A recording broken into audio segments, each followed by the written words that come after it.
بسم اللہ الرحمن الرحیم۔ آئیے آج ہم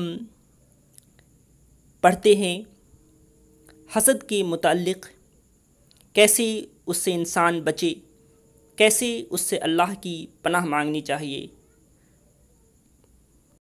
اور ویسے بھی اسلام جو مذہب ہے وہ مکمل دین ہے، اس میں چھوٹی سی چھوٹی چیز اور پھر بڑی سے جو بڑی چیز ہے، سب چیزوں کا اس میں حل ہے، ہر چیزوں کا اپائے ہے۔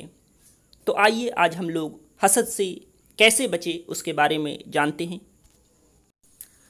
حسد کا مطلب یہ ہے کہ کسی شخص کو اللہ نے جو نعمت یا فضیلت یا خوبی عطا کی ہو، اس پر کوئی دوسرا شخص جلے اور یہ چاہے کہ وہ اس سے سلب ہو کر حاسد کو مل جائے، یا کم از کم یہ کہ اس سے ضرور چھین جائے۔ البتہ حسد کی تعریف میں یہ بات نہیں آتی کہ کوئی شخص یہ چاہے کہ جو فضل دوسرے کو ملا ہے وہ مجھے بھی مل جائے۔ قرآن کی سورہ فلق میں بھی حاسد کے شر سے اللہ تعالیٰ کی پناہ اس حالت میں مانگی گئی ہے جبکہ وہ حسد کرے، یعنی اپنے دل کی آگ بجھانے کے لیے قول یا عمل سے کوئی اقدام کرے، کیونکہ جب تک وہ کوئی اقدام نہیں کرتا اس وقت تک اس کا جلنا بجائے خود چاہے برا صحیح مگر محسود کے لیے ایسا شر نہیں بنتا کہ اس سے پناہ مانگی جائے۔ پھر جب ایسا شر کسی حاسد سے ظاہر ہو تو اس سے بچنے کے لیے اولین تدبیر یہ ہے کہ اللہ کی پناہ مانگی جائے۔ اس کے ساتھ حاسد کے شر سے امان پانے کے لیے چند چیزیں اور بھی مددگار ہوتی ہیں۔ ایک یہ کہ انسان اللہ پر بھروسہ کرے اور یقین رکھے کہ جب تک اللہ نہ چاہے کوئی اس کا کچھ نہیں بگاڑ سکتا۔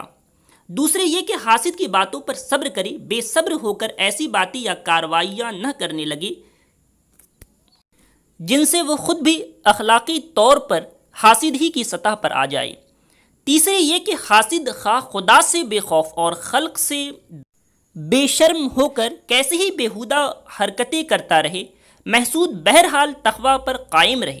چوتھے یہ کہ اپنے دل کو اس کی فکر سے بالکل فارغ کر لے اور اس کو اس طرح نظر انداز کر دے کہ گویا وہ ہے ہی نہیں، کیونکہ اس کی فکر میں پڑنا حاسد سے مغلوب ہونے کا پیش خیمہ ہوتا ہے۔ پانچویں یہ کہ حاسد کے ساتھ بدی سے پیش آنا تو درکنار، جب کبھی ایسا موقع آئے کہ محسود اس کے ساتھ بھلائی اور احسان کا برتاؤ کر سکتا ہو تو ضرور ایسا ہی کرے، قطع نظر اس سے کہ حاسد کے دل کی جلن محسود کے اس نیک رویہ سے مٹتی ہے یا نہیں۔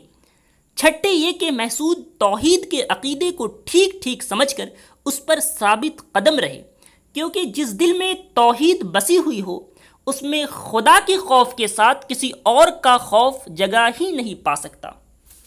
تو یہ تھا بہت ہی قیمتی چیز، بہت ہی امپورٹنٹ چیز جسے میں نے پڑھا، اور اس سے انسان اچھے سے عمل کرے تو حسد سے انشاءاللہ بچ سکتا ہے۔ تو اللہ کریم ہمارے نیک کاموں کو، اچھے کاموں کو قبول کرے۔ ہم اپنے دوستوں سے گزارش کروں گا، سننے والوں سے گزارش کروں گا کہ میرے اس نیک اور اچھے جو ویڈیو اپلوڈ کرتا ہوں اسے دوسروں کے ساتھ شیئر کرے، اور آپ بھی سبسکرائب کرنا نہ بھولے۔ تب تک کے لیے اللہ حافظ۔